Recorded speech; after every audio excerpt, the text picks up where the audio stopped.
तो हमको और आपको नागरिकता मिली है ना, तो जन्म के द्वारा मिली है। तो मुसलमान अगर आता है तो उसे 5 साल भारत में रहने तो नहीं मिलेगी, 12 साल तक रहेगा तब जाकर नागरिकता मिली। इसलिए तो विदेशी महिला किसी भारतीय से शादी करेगी, किसी भारतीय नागरिक से शादी करेगी, तो उसे तीसरा, जो आजकल लोग बहुत विदेश कमाने जाते हैं, उन लोगों को थोड़ा ध्यान रखना चाहिए। मान लीजिए कोई व्यक्ति पाकिस्तान गया, वहीं से निकल गया सीरिया, ISI में ज्वाइन कर लिया, पता नहीं चल रहा है, कोई बम फोड़ दिया, कहीं फोड़ दिया, तो भारत जिम्मेदारी लेगा।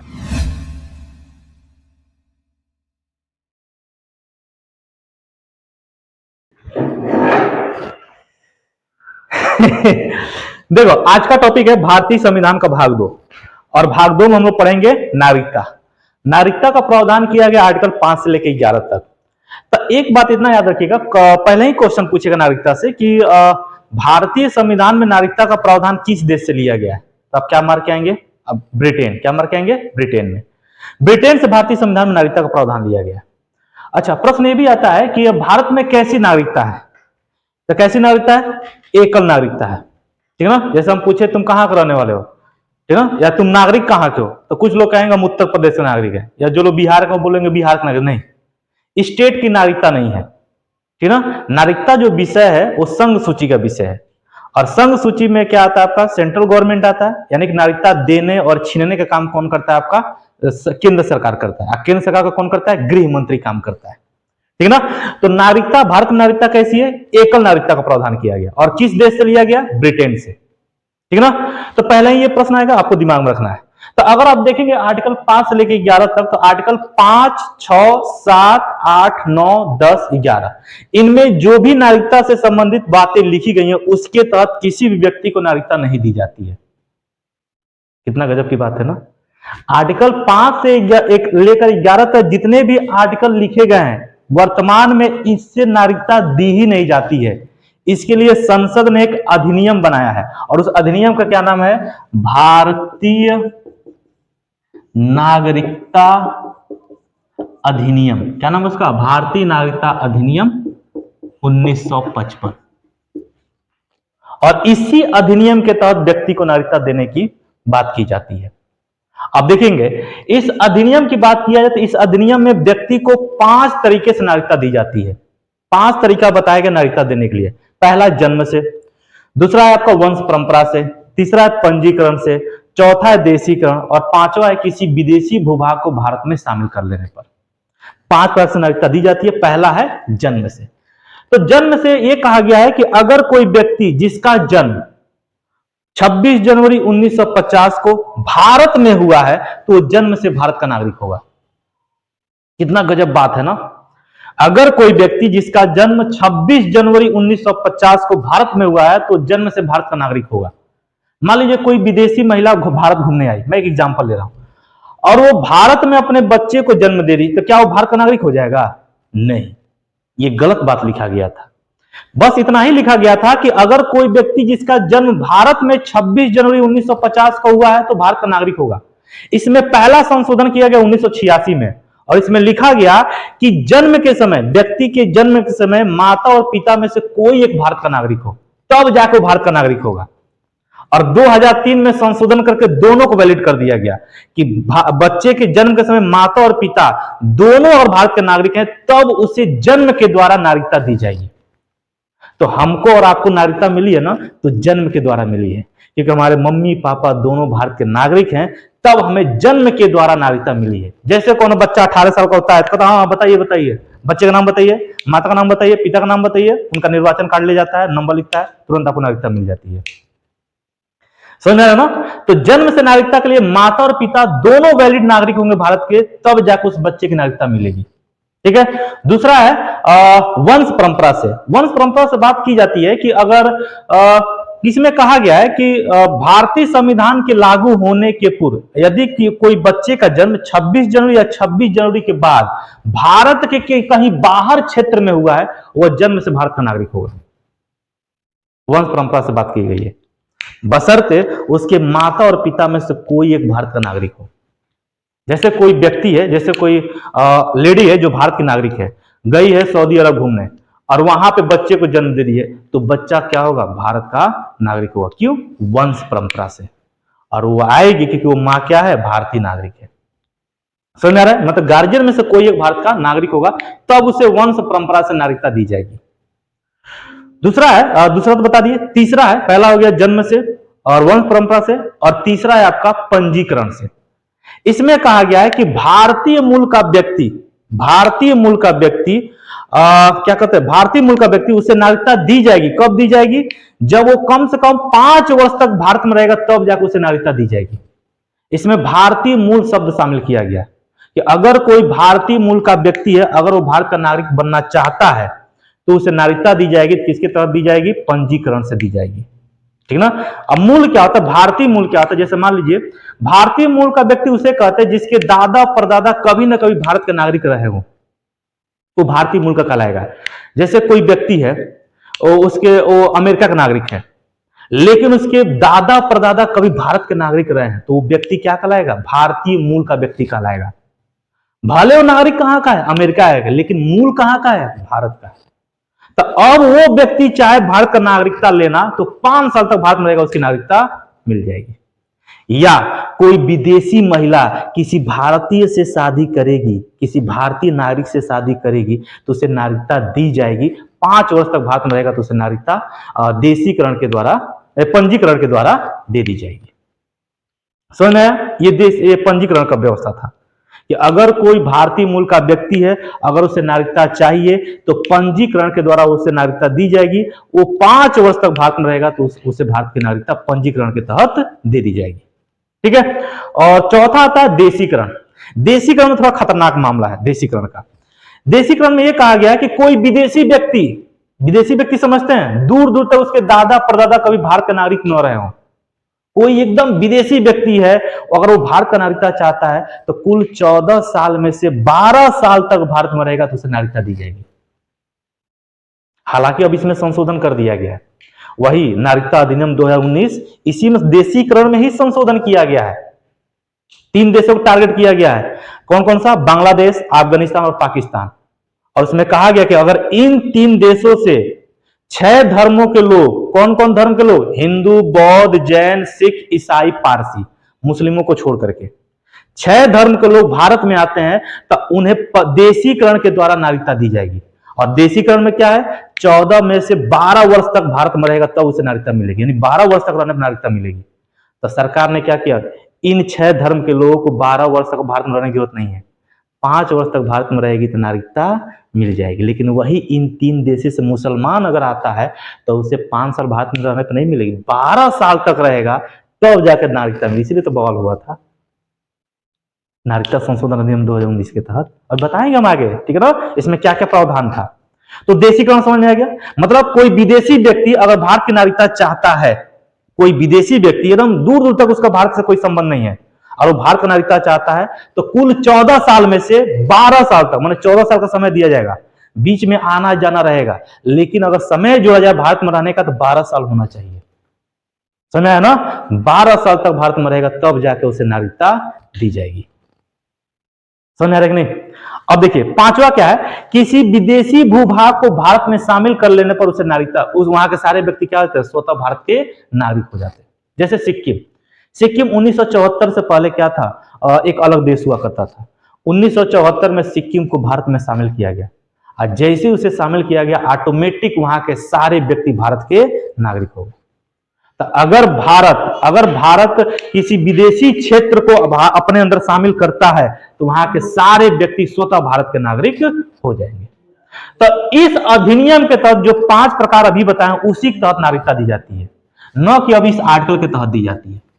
अब ये जो आर्टिकल है ना, आर्टिकल 5, 6, 7, 8, 9, 10 और 11, ये सब जो आर्टिकल है ना, इन सब आर्टिकल की बात करें, तो ये सब जो आर्टिकल उस समय जब देश स्वतंत्र हुआ था, उस समय इन आर्टिकलों के तहत उन्हें नागरिकता देने का प्रावधान किया गया था। जब देश तत्काल में स्वतंत्र हुआ था, उस समय कुछ लोग भारत से पाकिस्तान जा रहे थे और कुछ पाकिस्तान से भारत आ रहे थे, तो इसलिए उनको नागरिकता देने के लिए तत्काल में इनमें ये सारे प्रावधान लिखे गए थे। अब क्या क्या लिखा गया था? आर्टिकल 5 में लिखा गया है कि संविधान के प्रारंभ पर सभी व्यक्तियों के नागरिकता का प्रावधान, मतलब संविधान जब से लागू होगा, 26 जनवरी 1950 को जैसे संविधान लागू हुआ, जो लोग भारत में वैध तरीके से रह रहे हैं, वो स्वतः भारत के नागरिक हो गए। ठीक है। आर्टिकल 6 कहता है, आर्टिकल 6 क्या कहता है? आर्टिकल 6 कहता है कि पाकिस्तान से भारत आने वाले व्यक्तियों के नागरिकता का अधिकार। जो लोग, अभी बंटवारा हुआ था, कुछ लोग पाकिस्तान से भारत आए तो उन्हें नागरिकता का प्रावधान किस अनुच्छेद के तहत दिया जाएगा? 6 के तहत दिया जाएगा। आर्टिकल 7 कहता है कि पाकिस्तान को प्रव्रजन करने वाले व्यक्तियों के नागरिकता का अधिकार। अब प्रव्रजन वर्ड क्या होता, सुनो। जैसे कोई व्यक्ति है, देश का बंटवारा हुआ तो उसको लगा कि मुझे भारत में नहीं रहना चाहिए, मुझे पाकिस्तान में रहना चाहिए, तो उसने क्या किया? पाकिस्तान चला गया। लेकिन 6 महीना 7 महीना रहा तो उसको रियलाइज हुआ कि नहीं नहीं, मुझे भारत में ही रहना चाहिए, गया, फिर लौट के आया, तब उसे नागरिकता का प्रावधान आर्टिकल 7 के तहत दी जाएगी। यही है प्रव्रजन शब्द। आर्टिकल 7 में लिखा गया है कि पाकिस्तान को प्रव्रजन करने वाले व्यक्तियों के नागरिकता का अधिकार। समझ में आ रहा है कि नहीं? ठीक है, अच्छा ठीक है। आर्टिकल 8 की बात करें तो आर्टिकल 8 में लिखा गया है कि भारत से बाहर रहने वाले व्यक्तियों को नागरिकता का अधिकार। जैसे कुछ लोग थे देश की स्वतंत्रता के लिए विदेश में रह रहे थे, वहां से स्वतंत्रता संचालन करते, स्वतंत्रता के लिए संचालन कर रहे थे, आंदोलन कर रहे थे, तो वहीं पर उनका परिवार रह गया। तो आर्टिकल 8 के तहत जब संविधान हमारा लागू हो गया तो कह दिया गया कि जो लोग विदेश में है, स्वतंत्रता सेनानी है, उनके बच्चे हैं, अगर भारत की नागरिकता लेना चाहते हैं तो आर्टिकल 8 के तहत उन्हें नागरिकता दी जाएगी। ठीक है, अच्छा आर्टिकल 9 की बात करें तो आर्टिकल 9 की बात किया जाए तो आर्टिकल 9 में लिखा गया है कि यदि कोई व्यक्ति स्वेच्छा से किसी अन्य देश की नागरिकता ग्रहण कर लेता है तो भारत से उसकी नागरिकता स्वतः समाप्त हो जाएगी। जैसे कोई व्यक्ति है, गया अमेरिका कमाने और कम 2 साल बाद वहां का ऑटोमेटिक क्या हो रहा है? वहां का नागरिकता ले रहा है, तो यहां से उसकी नागरिकता समाप्त कर दी जाएगी आर्टिकल 9 के तहत। आर्टिकल 10 में लिखा गया है कि व्यक्ति की नागरिकता तब तक बनी रहेगी जब तक संसद कानून बना के ना छीन ले। आपकी नागरिकता तब तक बनी है जब तक संसद आपसे नागरिकता ना छीन ले। संसद ही नागरिकता देता है और नागरिकता छीनता है, इतना याद रखेंगे। केंद्र सरकार की बात कर रहे हैं। और आर्टिकल 11 तो बहुत इंपॉर्टेंट है। आर्टिकल 11 में लिखा गया है कि नागरिकता से संबंधित, ध्यान से सुनना, बहुत इंपॉर्टेंट है। आर्टिकल 11 में लिखा गया है कि नागरिकता से संबंधित कानून बनाने का अधिकार सिर्फ संसद को प्राप्त है। केवल संसद ही नागरिकता से संबंधित कानून बना सकता है। राज्य विधानमंडल को इसके संबंध में कोई अधिकार प्राप्त नहीं है। और इसी अधिकार का उपयोग करते हुए, आर्टिकल 11 का उपयोग करते हुए केंद्र सरकार ने भारतीय नागरिकता अधिनियम 1955 बनाया है, जिसके तहत 5 प्रकार से नागरिकता दी जाएगी। अभी हमने बताया, पहला जन्म से, लिख देता हूं मैं, जन्म से। दूसरा वंश परंपरा से। तीसरा पंजीकरण से। और चौथा देशीकरण से। और 5वां है किसी विदेशी भूभाग को, मेरी हिंदी बहुत लाजवाब है, किसी विदेशी भूभाग को भारत में शामिल करने पर।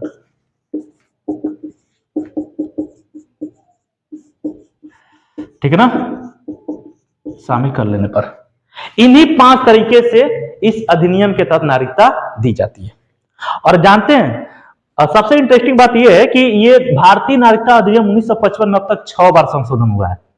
6 बार संशोधन हुआ है, सोच सकते हैं एक अधिनियम में 6 बार संशोधन हुआ है। पहला संशोधन हुआ था 1986 में, दूसरा हुआ था 1992 में, तीसरा हुआ था 2003 में, और चौथा हुआ था आपका 2005 में, 5वां हुआ था 2015 में, और यही लेटेस्ट हुआ है, 6वां हुआ है एकदम लेटेस्ट 2019। ये सारे संशोधन किसमें किए गए हैं? 1955 के अधिनियम में किए गए हैं। समझ में आ रहा है कि नहीं? तो नागरिकता वर्तमान में दिया जाता है तो किस अधिनियम के तहत दिया जाता है? भारतीय नागरिकता अधिनियम 1955 के अधिनियम के तहत नागरिकता दिया जाता है। और इन्हीं 5 तरीके से नागरिकता दी जाती है। अभी हाल ही में इस अधिनियम में संशोधन किया गया 2019 में। तो नागरिकता देने के लिए भारतीय नागरिकता अधिनियम 1955 है। तो नागरिकता छीनने का भी कुछ प्रावधान है। क्या ऐसा काम करिएगा या कौन सा ऐसा कांड करिएगा कि आपकी नागरिकता छीन ली जाएगी? समझ रहे हैं ना भाई, नागरिकता देने का प्रावधान है तो नागरिकता छीनने का भी तो है। आप क्या ऐसा काम करिएगा कि भारत सरकार आपकी नागरिकता वापस ले लेगी, यानी छीन लेगी? पहला, अगर आप स्वेच्छा से नागरिकता छोड़ना चाहते हैं, जैसे कोई व्यक्ति स्वेच्छा से भारत का नागरिकता त्याग करना चाहता है, तो क्या करे, गृह मंत्रालय को पत्र लिख करके अपनी नागरिकता को छोड़ सकता है। समझ में आ रहा है? दूसरा बात, हाँ एक बात ये भी है थोड़ा सा जेन्युइन सोचने वाली, मान लीजिए कोई व्यक्ति है सोच रहा है कि मैं भारत का नागरिक न रहूं, वो सोच रहा है मैं भारत का नागरिक न रहूं, लेकिन वो बाल बच्चेदार वाला आदमी है, उसने क्या किया, पत्र लिखा अमित शाह जी को कि मैं भारत का नागरिक नहीं रहना चाहता हूं। अमित शाह जी एक्सेप्ट कर लिए और वो भारत का नागरिक नहीं है, तो क्या उसे भारत से निकाल दिया जाएगा? नहीं, वो भारत में रहेगा, लेकिन जितनी भी सरकारी सुविधाएं हैं, जितने भी संवैधानिक अधिकार हैं, जितने भी वैधानिक अधिकार हैं, सारा उससे छीन लिया जाएगा। समझ आ रहा है? और ये आदमी बड़ा खतरनाक होता है, जिसके पास ना कोई कार्ड होगा ना कोई पहचान पत्र होगा, वो बहुत खतरनाक आदमी होता है। समझ आ रहा है? लेकिन अगर उसके बच्चे हैं, वो चाहे भारत का नागरिकता होना, तो भाई वो भाई अब तो बाप तो नागरिक तो है नहीं, तो जन्म के द्वारा तो मिलेगा नहीं, वंश परंपरा से मिल सकता है, और 5 वर्ष तक भारत में रहेगा तो क्या वंश परंपरा पंजीकरण के द्वारा उसे मिल सकता है।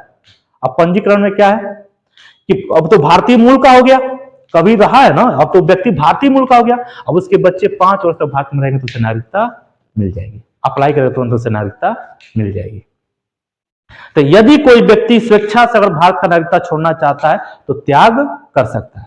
दूसरा क्या है कि देश से लगातार 7 वर्ष तक गायब रहने पर आपकी नागरिकता छीन ली जाएगी। जैसे आप पासपोर्ट बनवा के वीजा बनवा के चले गए पाकिस्तान, कहे कि जा रहे हैं नानी घर मिल के आएंगे, मान लीजिए आपका नानी हो रहा है जहां भी है, सोचे कि मैं मिल के आ जाऊंगा, 3 महीना का आपका वीजा बना था, 4 महीना हो गया, 10 महीना हो गया, 2 साल हो गया, सरकार खोज रहा है कहां है, भारतीय सरकार खोज रहा है, पाकिस्तानों सरकार खोज रहा है कि कहां गया, तो भारत सरकार आपका खोज खबर रखेगा 7 वर्ष तक। जैसे 7 वर्ष हुआ तुरंत आपको डिक्लेयर घोषित कर देगा कि ये व्यक्ति फलाना व्यक्ति आज से भारत का नागरिक नहीं है। अगर वो कोई कांड करता है तो उसका जिम्मेदार वो खुद होगा, न कि वो देश होगा। समझा ना? मान लीजिए कोई व्यक्ति पाकिस्तान गया, वहीं से निकल गया सीरिया, आईएसआई में ज्वाइन कर लिया, पता नहीं चल रहा है, कोई बम फोड़ दिया, कहीं फोड़ दिया, तो भारत जिम्मेदारी लेगा? नहीं, वो 7 वर्ष तक आपको ढूंढेगा, कोशिश करेगा, हर देश का राजदूत पूरा रॉ ढूंढेगा, आपको मिले तो मिले, वरना 7 वर्ष तक इंतजार करना, वैसे अपनी नागरिकता खत्म कर दी जाएगी। और तीसरा, जो आजकल लोग बहुत विदेश कमाने जाते हैं, उन लोगों को थोड़ा ध्यान रखना चाहिए। अगर किसी भारतीय नागरिक को विदेश में 2 वर्ष या 2 वर्ष से अधिक की सजा हो गई तो उसे नागरिकता छीनी जा सकती है। जैसे मान लीजिए कोई सऊदी कमाने गए, किसी महिला को छेड़ दिए या कोई ऐसा काम कर दिए कि वहां सरकार उन्हें 3 साल की सजा दे दी या 2 साल की, तब केंद्र सरकार विचार करेगा कि आपकी नागरिकता छीनी जाए या ना छीने, लेकिन छीनने का प्रावधान है। ठीक है ना? अगर साबित हो गया कि आप अगर गिल्टी आपके साबित हो गए, अपराधी आप साबित हो गए, तब केंद्र सरकार को गृह मंत्रालय तय करेगा कि आपकी नागरिकता रहेगी कि नहीं रहेगी। समझ रहे ना? तो 2 वर्ष या 2 वर्ष से अधिक की सजा होगी तो भी भारतीय नागरिकता छीनी जा सकती है। और चौथा सबसे इंपॉर्टेंट पॉइंट, भारतीय संविधान का अनादर करने पर या राष्ट्रीय ध्वज का अनादर करने पर आपकी नागरिकता छीनी जा सकती है। कुछ लोग होते हैं ना, संविधान को जलाना चालू कर देते हैं या झंडा को फाड़ना चालू कर देते हैं, समझा ना? तो केंद्र सरकार तय करेगा, पहले तो आपको खूब व्यवस्था करेगा, उसके बाद वो तय करेगा नागरिकता रहेंगे कि नहीं रहेंगे। समझा ना? तो नागरिकता छीनने का कुछ प्रावधान है। और एक और, भारत किसी देश के साथ युद्ध में लगा हुआ है और वो कोई व्यक्ति भारतीय नागरिक है, कोई भारतीय नागरिक व्यक्ति भारत की खुफिया जानकारी शत्रु देश के साथ साझा कर रहा है तो भी उसकी नागरिकता छीनी जा सकती है। समझ रहे ना?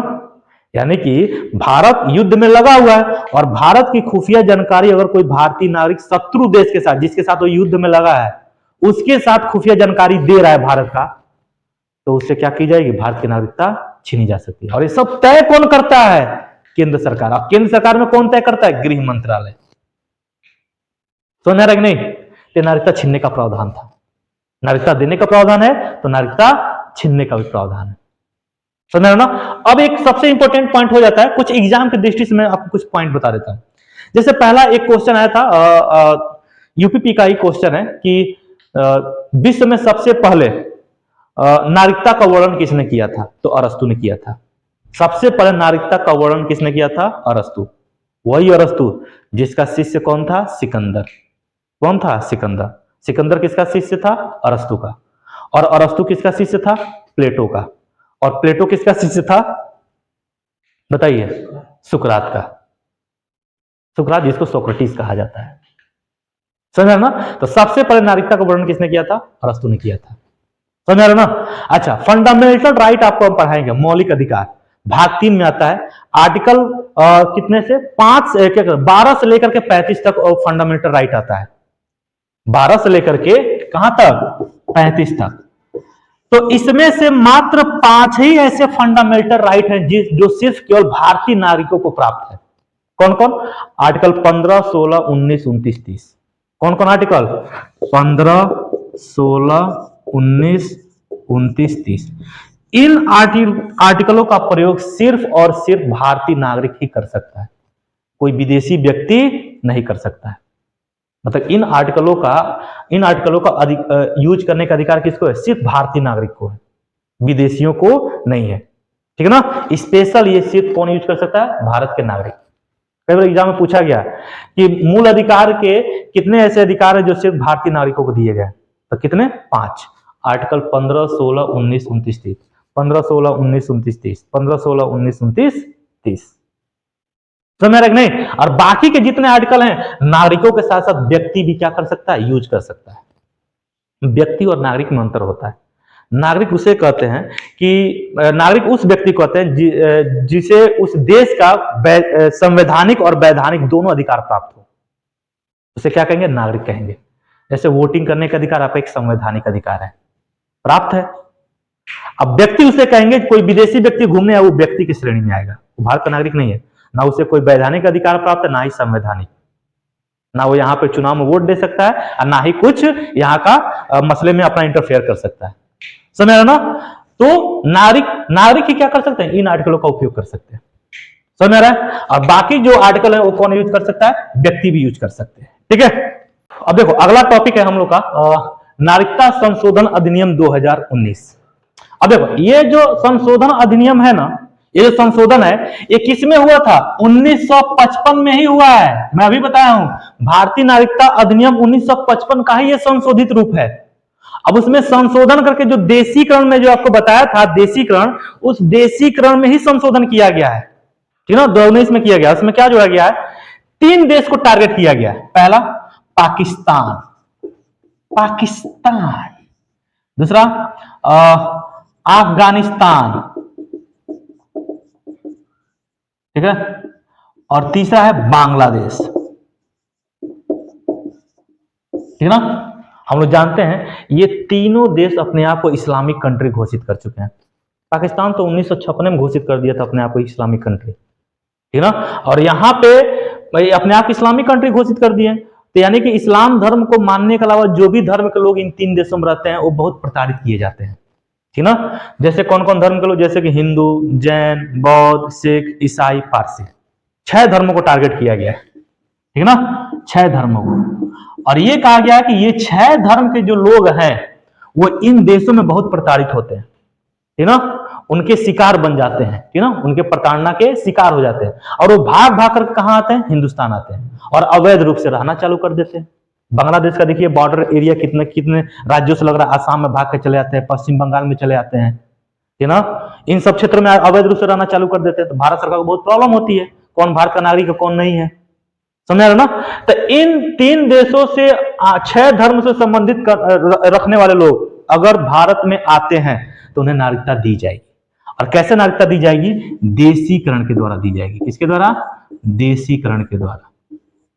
और देशीकरण में आपको बताया था कि कुल 14 सालों में से 12 साल तक भारत में रहने पर उन्हें नागरिकता दी जाती थी।